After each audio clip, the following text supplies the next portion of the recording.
Bonjour, dans cette vidéo, on va s'intéresser à de l'addition-soustraction de fractions, mais sur un cas compliqué, complexe. C'est le seul d'ailleurs qu'on va voir dans cette vidéo, qui prend déjà son temps. Pourquoi il est complexe? Parce que il est composé de plusieurs fractions, plus que deux, et en plus, si on regarde les dénominateurs de chacune de ces fractions, ils sont quand même assez grands, donc assez compliqués.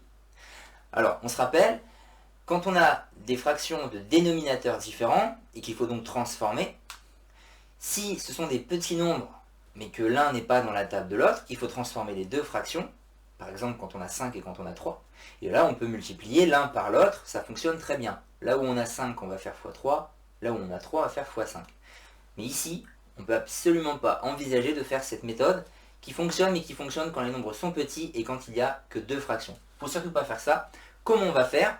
L'autre possibilité, celle qu'on emploie également quand il n'y a que deux fractions et que les nombres sont très grands, on va écrire les tables de multiplication de chaque dénominateur. Parce que là, il y a trois dénominateurs différents. Alors, il y a même d'ailleurs un quatrième nombre, mais lui, je vais vous dire tout de suite, vous rappeler tout de suite l'astuce. Quand on a un nombre, on peut le transformer en fraction, il suffit de mettre sur 1. Alors, je ne mets pas ici sur 1 parce que c'est un 1. Si c'était un 5, j'aurais aussi mis sur 1. On met tout le temps sur 1 pour faire apparaître une fraction. Bon, ça veut dire que du coup, ce dénominateur-là, c'est vrai que ça en fait un quatrième, mais bon, il ne va pas vraiment compter. On le multipliera, on aura le nombre qu'on veut. Donc on s'occupe du 15, du 10 et du 20, et il va falloir écrire les tables. Alors, si c'est des petits nombres, vous pouvez peut-être faire un peu de tête. Vous pouvez aussi ici essayer de faire de tête, mais je vous conseille quand même, c'est plus prudent je pense, quand les nombres commencent à être un petit peu grands, d'écrire les tables. Même si la table de 10, éventuellement, vous pourriez ne pas la mettre. Donc, je vais écrire les tables, ça on le fait sur un brouillon, ou alors on le fait quand même sur sa copie, on fait apparaître. Donc, table des 15, table des 10 et table des 20. Donc on les avance un petit peu chacune, mais on ne va pas trop loin, et puis on essaye de voir où on va. Donc table des 15, par exemple, après 15, on rajoute 15, on obtient 30. La table des 15, c'est pas très dur parce qu'on pense au temps. À l'heure, un quart d'heure, deux quarts d'heure, une demi-heure bien sûr, trois quarts d'heure, et on peut même aller jusqu'à l'heure. 60 par exemple.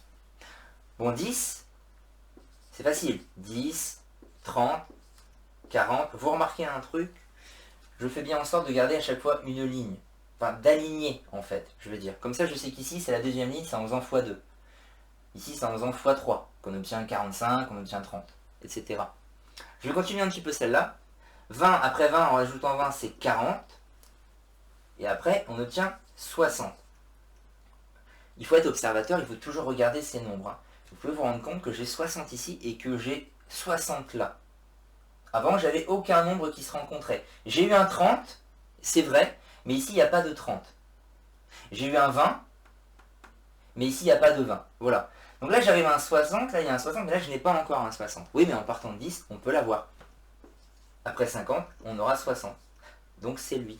Voilà. Il faut juste bien observer à chaque fois et vous allez toujours le trouver en écrivant les tables. Du coup, c'est pas si compliqué. Bon, le dénominateur qu'on va chercher à obtenir, c'est 60. Parce qu'on peut. Parce qu'en partant de 15, pour obtenir 60, il faut faire x4. C'est la quatrième étape.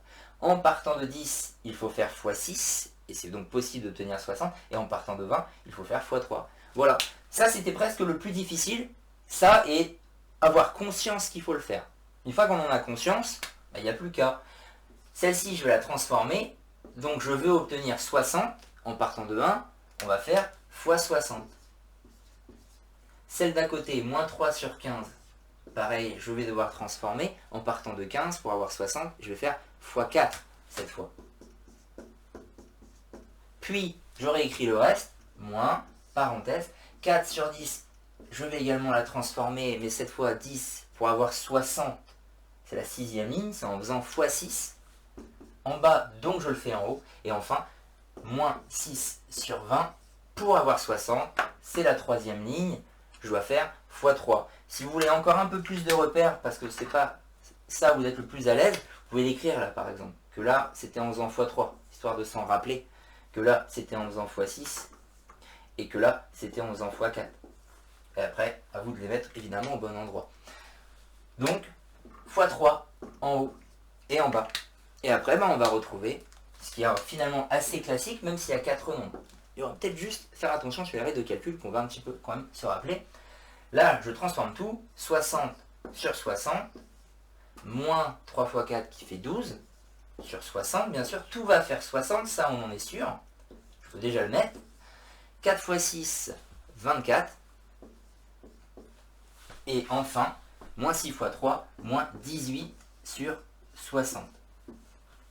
Alors à ce stade, tout va pouvoir être calculé, mais on va quand même faire les choses dans l'ordre. La parenthèse, bien sûr, elle est prioritaire. Mais cela dit, si vous êtes à l'aise, vous pouvez vous rappeler, vous en rendre compte. Hein. Comme ça, c'est séparé par un moins. Ceci pourrait être fait là dès maintenant. Bon, admettons qu'on n'est pas très à l'aise, on ne veut pas prendre de risque, donc on ne le fait pas. Pour le moment, on va vraiment faire que la fraction. Donc moins 24 moins 18. 24 moins 18, c'est facile, ça fait 6. Donc moins, ça fait 6 sur 60. Je vais retirer les parenthèses. Finalement, on peut quand même finir de tête la fin. 60 moins 12, vous trouvez 48. Vous retirez encore 6 à 48, vous trouvez 42. Voilà, 42 sur 60, c'est le résultat de ce calcul. Donc je le redis, systématiquement quand il y a plus de 2 fractions, au moins 3 et que tous les dénominateurs sont différents, ne multipliez pas chacun par les autres, ça va donner un truc vraiment trop grand, pas possible. On écrit les tables, on trouve les dénominateurs communs, et après, ça ira tout seul.